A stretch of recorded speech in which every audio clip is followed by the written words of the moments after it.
Kaya mga kabasura, may pe-flex lang ako. Kanina, nung nagdudurog kami ng basura, nagbubusbus kami ng mga sako. Meron akong nakitang pitaka.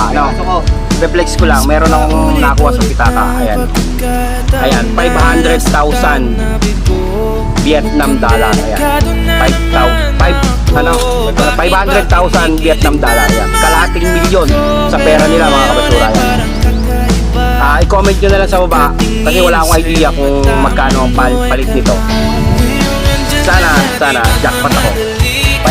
Kalahating milyon mo tayo. Ang laki, ano? Ang laki mga kabasura, tingin mo. Ang laki, oh. 500,000 Vietnam dollar. Ayan. I-comment nyo na lang sa baba kung magkano yung palit niya sa peso. Ayan. Wala kasi akong idea mga kabasura. So, yun. At ito pa pala, meron pa ako isang nakuha. Sa garapon, nung pagpuspos ko ng sako, nakakuha ko sa garapon. Puro puro barya. Ayan, nandito siya nakalagay sa pitaka. Binilang ko kanina ay 137. May mga 5 piso, 10, ayan, piso. Ayan. 137. So, ayun, oh.